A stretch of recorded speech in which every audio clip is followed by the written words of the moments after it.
You ever witness something so mind-bogglingly petty, you just stand there not sure whether to crack up or lose your mind? That's exactly where I found myself. One Saturday morning, crouched over a 6-foot wooden fence, one I'd just finished bolting together right down the middle of what used to be the prettiest lakefront in Willowbrook Estates. You should have seen the looks from my neighbors. Mouths open, lawn chairs forgotten as this brand new wall split the dock, the beach, and even the water in two. But what really got me was Margaret standing on the other side with a latte in hand, jaw practically on the ground, her luxury loungers and half-finished jet ski ramp now stranded on the wrong side of my handiwork. And yeah, Margaret just happened to be the cousin of Karen, the infamous iron-fisted president of our HOA, who honestly makes movie villains look reasonable. Now, none of this craziness started overnight. Let me back up a sec. 5 years ago, I bought what I thought was my dream house. The main draw deeded access to the lake, a shared sandy stretch, and a big old dock where every summer my kids would splash around, we'd fish at dusk, and neighbors gathered for barbecue nights. That lakefront wasn't just a bonus, it was the whole reason we picked this place. Life was slow, easy, just the right amount of neighborly.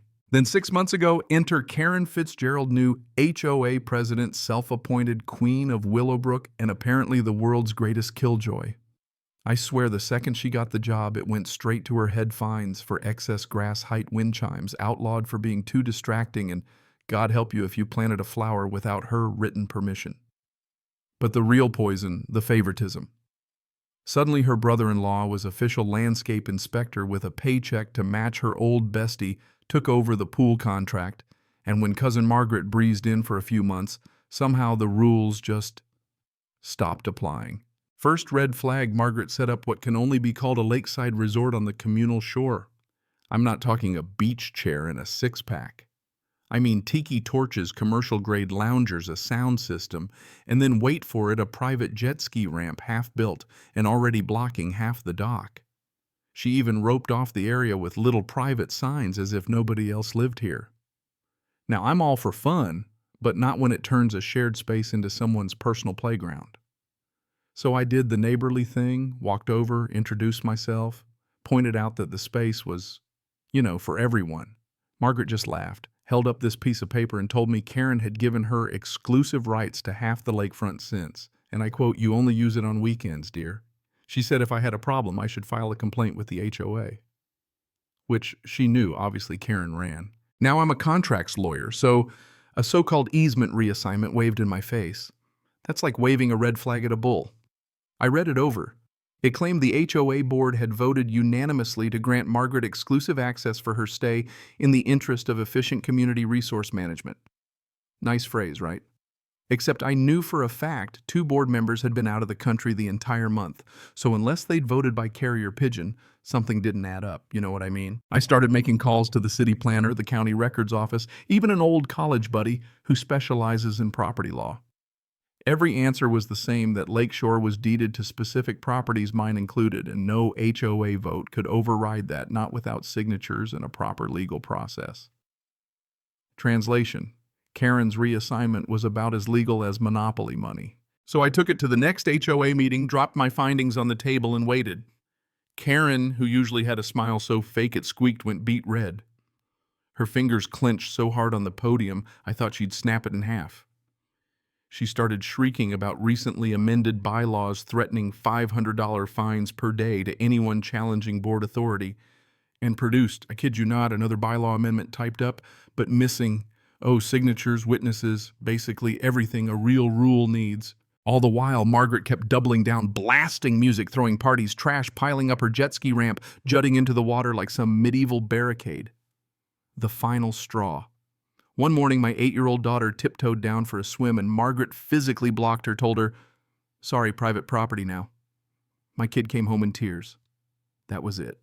I buried myself in paperwork for a week, digging out every contract, survey, and HOA charter I could find.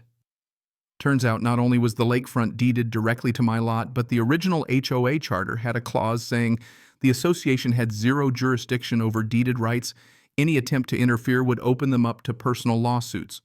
So I drafted a notice, sent it certified to Karen and Margaret, 72 hours to clear their junk, or I'd file for damages. Did they back down? Of course not. Karen showed up on my porch with Margaret and a guy she introduced as their lawyer. This dude looked like he'd learned everything he knew from reruns of Law and Order.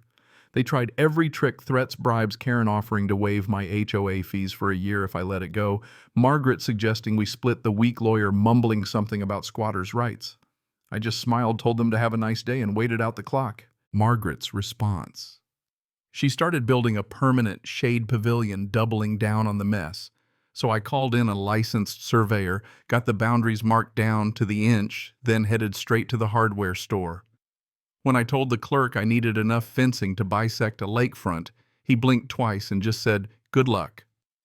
Word got out fast. By that evening, neighbors were already gossiping, and by sunrise, my crew was out there, permits in hand, building the wall. Let me tell you, driving that final bolt was satisfying on a level I can't explain. Margaret came out still in pajamas, just in time to watch her coffee mug shatter as her precious loungers vanished behind the wall. Karen stormed out in a bathrobe and curlers, half the neighborhood trailing her, everyone rubbernecking for the meltdown. Karen went ballistic, screaming about vandalism, emotional distress, even identity theft. Not sure how that fits, and called the police. The cops took one look at my paperwork and left. She tried code enforcement, nothing. She even threatened to call state officials, maybe the governor for all I know.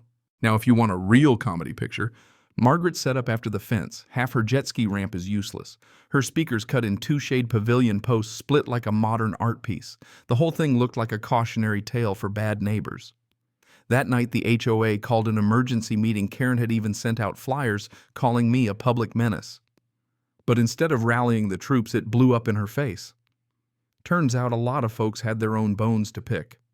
Retired Judge Tom Harrison calmly listed the board's legal violations. Sarah Chin pulled out photos of her bulldozed flower beds, and others chimed in with stories of Karen's high-handed nonsense. Twist of the night.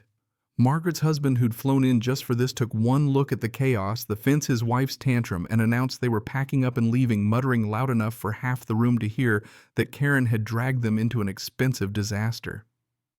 As he helped dismantle the remains of Margaret's resort, I caught him shaking his head, half laughing, half defeated. Karen's last desperate move. She tried to declare an executive order to have my fence torn down right then and there. But this time, the board's own attorney, a guy I'd never heard speak more than 5 words before, finally stood up and told her flat out she was out of line, had exposed the HOA to massive liability, and needed to be removed. The vote wasn't even close. Karen was done. But you know, justice sometimes has a way of going even further. The board launched an audit. Turned out Karen had funneled HOA funds for Margaret's fake paperwork and padded her brother-in-law's paychecks.